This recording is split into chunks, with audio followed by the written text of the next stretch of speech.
Okay, family and my mom, I'm trying to save them. These demons taking over, we gon' be the ones to slay them. I learned from the best, now these bodies about to drop. Everybody get to running, cause you about to lose the top. Go tell the demon king that. Season 2, Episode 1. What happened after nearly 3 years? Omari, Khadija, and Musa knelt atop one of the houses surrounding Wakahyrah's courtyard, watching the activity below without being seen. The wind blew steadily, and dark skies cast a shadow over the courtyard, which was thick with demonic presence. In fact, the entire area of Wakahyrah was saturated with it, whether near the courtyard or farther away. Demons had taken over the entire kingdom, including Wakahyrah, and even the villages where King Colin had placed Isaiah and Bowden in charge. After the kingdom's takeover, the villagers were given an ultimatum: remain human or be turned into demons. Choosing to stay human meant slavery under the demons, forced to obey their demands. This also came with the constant threat of being eaten, beaten, and subjected to cruel mistreatment. Being a demon meant you didn't have to worry about the mistreatment humans faced. Demons could boss humans around and make them do whatever they wanted.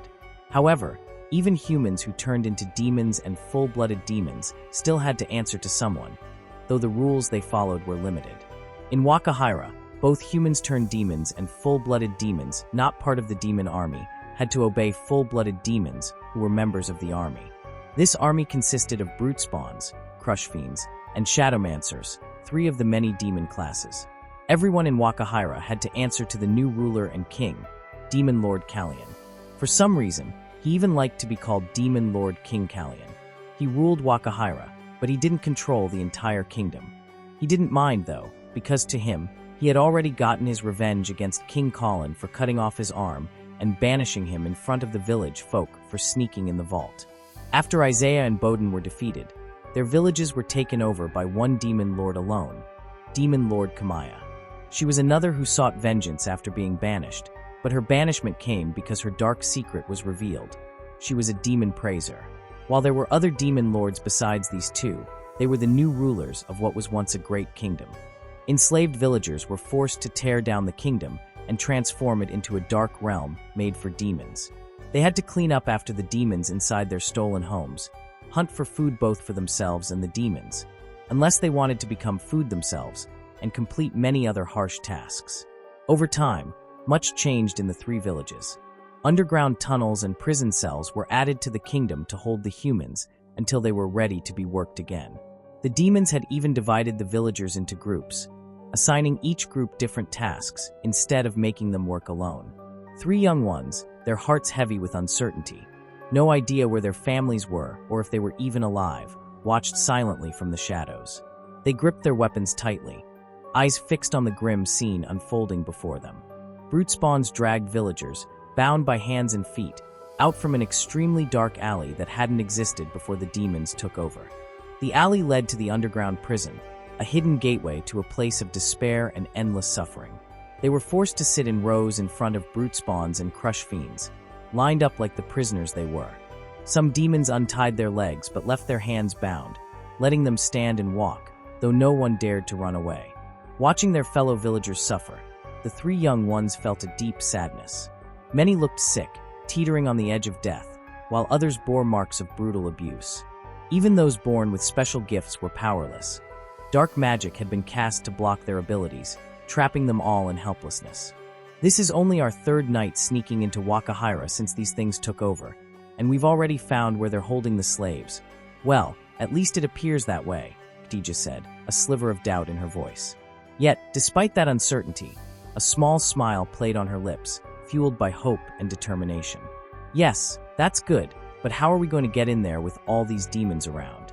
Even if we did, it certainly wouldn't be easy to sneak everyone out of Wakahyrah at once, Omari said, concern clear in his voice.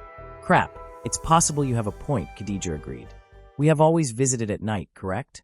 However, perhaps coming during the day would prove more advantageous for us, Musa remarked, rubbing his chin with his other hand.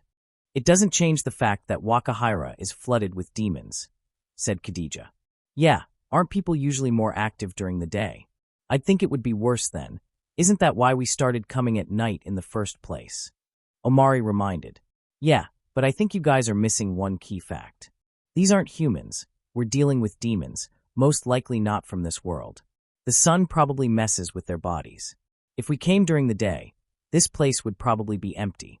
All the demons would be hiding inside, and nothing would stop us from sneaking in and getting people out. You may be correct, Musa, Omari remarked after taking a brief moment to reflect on his words. Do you believe it would be prudent for us to return in the morning, then? Omari inquired, seeking his advice. I believe we would have a better chance. The two then glanced at Khadija, who never took her eyes off the group. The expression on her face suggested that she was unwilling to wait until morning. She wished to assist the enslaved villagers immediately. Groups of brutes and fiends began to disperse with their groups of slaves, all except one group of 5 brutes accompanied by 4 humans. What's going on there? Inquired Omari. Oh, you don't want to work tonight, huh? Asked one of the demon brutes, speaking aggressively to a slave who refused to stand with the others. It's just that I'm so tired. Don't got the energy to work tonight. Barely ate, barely slept a wink. Don't you stupid demons get it? We humans need rest to keep going. We ain't like you. I can get you over to Lord Callion and have that arranged if your human body can't take the pressure. Just know this, once you're transformed, you're still a slave. Nothing changes. I don't want to be no demon, slave or not. You all come straight from hell. I've had it with this one. Just get rid of him so the rest of them can get to work. Another demon shouted, losing patience fast with all the back and forth. Fine, the demon agreed, a devilish smile creeping across his face. No, please don't. I'll get up and do whatever job you have for us tonight. Too late, the demon said, lunging at the man. The man screamed in terror. The demon bit into his neck, tearing out a big chunk. Help, he shouted, pain echoing in his voice. The demon went back in for another bite, drinking the blood that gushed from the man's neck like a spilled bucket of water. The other humans couldn't bear the sight, their faces twisted in horror, while the demons around them smiled with dark satisfaction. No, Khadija said, wanting to shout but holding back. We can't let them get away with this. We have to do something, she said, gripping her weapon tightly and grinding her teeth in determination. But it's still 3 against 5, Omari nervously pointed out, his voice shaky with doubt. Well then, let's deal with them now before more show up, said Khadija, her anger and disgust so fierce she couldn't bear the thought of letting them get away with what they had done. Musa lifted his self-made bow, grabbed one of the 5 arrows from his quiver, crafted from animal hide, and took careful aim. Letting the arrow fly, it went straight through the back of one of the demon's neck. What the? Another demon said, turning around with the rest of them. Just where the hell did that come from? They all asked. Even the demon who had been enjoying his meal stopped eating. The demon who was shot grabbed the arrow and pulled it from his neck, blood trailing behind. Slowly, his wound began to heal. What the hell? Musa asked, confusion clear in his voice. They were all baffled. Any human, or even animal, would have died from a wound like that, which only proved how truly non-human these demons were. I see some people on that roof, another shouted, pointing toward the building nearby. Without wasting any more time, Musa grabbed another arrow and aimed for the head. Letting it fly, the arrow hit the demon's head and went halfway through, killing it instantly. Musa was left with only 3 arrows remaining. So only head damage can kill these things? Musa thought to himself, realizing that precision was key in this fight. Omari's hands began to shake with nervousness. They were trapped in a situation with only 2 possible ways out, and it was clear his friends weren't going to choose the same option as him. The tension in the air grew heavier as the choices narrowed. Looks like we got some escapees who want to be heroes, said another demon as he rushed forward. After a few steps, the demon used its powerful legs to leap into the air, jumping 20 feet high to reach the top of the 18-foot-tall building. Thinking quickly, Omari hurled his weapon at the demon's head. He gripped a wooden staff that he and his friends had helped craft. It was slightly thicker and a few inches taller than a regular broomstick. The staff flew horizontally, flipping through the air toward the target. Pow! The staff struck the demon with a sharp pop, forcing his body to arch backward as if trying to flip. But the momentum of his leap pushed him forward, leaving him no choice but to crash onto his back instead of landing on his feet. Omari summoned the staff back to him with his telekinesis, spinning it through the air like a boomerang before catching it effortlessly with the same hand he'd thrown it. As the demon started to rise, Khadija sprinted forward, spun with fierce precision, and landed a powerful kick right in its stomach the moment it was fully upright. Her timing was flawless, and the force of the kick pushed the demon back until it had nowhere left to step. It plummeted 18 feet, crashing onto its backside with a heavy thud. The back of its head slammed hard against the unforgiving ground. "Hey, stupid humans, come down here and fight us, or we will kill these 3 humans here and now," the demon snarled, its voice dripping with menace. "Looks like we have no choice then, unless we want to watch more people get eaten." "Come on," Musa said, already the first to climb down the side of the building. He stuck his arm through the bow, letting it rest on his shoulder. The other 2 hesitated, standing at the edge, ready to follow. "Let's go, it's a 3-on-3 now," Khadija said, determination clear in her voice. Omari's powers made sure their weapons landed safely on the ground before he and Khadija followed Musa down. Once they all reached the bottom, Khadija grabbed her wooden club, just the right size and weight, thanks to all the trial and error she and her friends went through. Thick at the top, thinning like a bat but way better. She raised it high above her head and slammed it down on the demon's big head with all her might. "That should make sure it remains a 3-on-3, she said, a smirk of confidence crossing her face. The 3 moved forward, facing the demons with a few feet between them. Just behind the demons, a few feet back, stood the captives, watching tensely. "You bastards are even uglier up close," Khadija said with a small frown, her eyes narrowing as she sized them up. Brute spawns were a class of demons in Kalian's demon army. They walked on 2 legs and had 2 arms and 2 hands, just like humans. However, their bodies weren't small, except when compared to their massive arms, which dwarfed everything else, even their legs. Their arms were like mountains, bodybuilders who focused solely on building their arm muscles. Because their arms were so huge, they preferred to solve problems with their fists, even though they had the power to perform demon magic. They stood about 6 feet tall.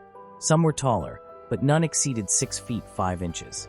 They had tails that stuck out just above their butts. Their flesh was a dark red color, sunken in from head to toe, resembling a human with their skin ripped off, leaving only muscle tissue. Their nails were black, long, and pointy. They had sharp teeth, no lips, long pointy ears, and holes where their noses should be. The overall shape of their heads looked like skulls, but still covered in that red flesh. Demon soldiers were strong and powerful, but their downfall was that they couldn't exceed the limits of their demon lord. "Are you sure you want to fight us?" Musa asked, trying to sound a lot more confident than he really was. "You humans are funny," said the demon standing in the middle of the 3. "At the end of the day, you're all still slaves. It doesn't matter if you managed to escape the underground holding cells and found yourselves little toys to play with. Fight with." The demon then let out a low, mocking chuckle. "We aren't slaves, and we never were. Nor will we ever be. Now let's finish this," Khadija said, her brave face steadier than before, ready for the fight ahead. "You're right, you'll never be slaves. Because tonight, every last bone in your body will crack beneath my teeth, and your screams will drown out the night." The demon's eyes burned with savage hunger as it stuck out its tongue, a cruel promise of the torment to come. "Think you'll wait for mine to start decaying? That old rotten taste adds a bit of flavor I like," the demon standing opposite of Omari said. He stood on the right of the 2. The demon standing in the middle chased after Khadija. He wasn't even directly opposite her, but assumed she'd be an easier target just because she was a woman. He threw a straight punch at her, which she barely dodged by leaning and stepping to her left. The demon then opened its hand and swung its sharp claw that sliced through the air, aiming straight for her head, but she ducked low, sliding a quick step to the right. As the next punch whistled past, she arched her back, her left leg snapping out like a whip to strike its right hip. The hit didn't hurt much, but it threw off the demon's rhythm long enough. Seizing the moment, she tightened her grip on the club, swung it hard, and slammed it across the demon's face with a sharp, echoing pow. The impact rattled him, his snarling face twisting in surprise and pain. The demon stumbled but stayed on its feet, its face twisted with stubborn rage. Khadija didn't hesitate. She swung again, the club connecting solidly. But the demon only took a step back, refusing to fall. Without missing a beat, she released her grip, extending her left palm forward. Her gift surged through her, able to use her energy itself as a weapon. The air around her shimmered as she prepared to unleash her power. Energy shards no bigger than toothpicks shot out, striking the demon's chest and midsection with rapid precision. Clenching her fist tight, Khadija triggered the shards to explode simultaneously, like a barrage of tiny bombs detonating all at once. The impact left the demon wounded, staggering down to one knee, gasping from the sudden onslaught. The fight was turning in her favor. Or at least she thought. Looks like you've already lost. Looking up at her after those words, the demon began to smile, a slow, chilling grin. Tiny holes dotted its body, bleeding faintly, but within moments, the blood stopped flowing. The holes vanished as if they were never there, leaving the demon's flesh whole and untouched once again.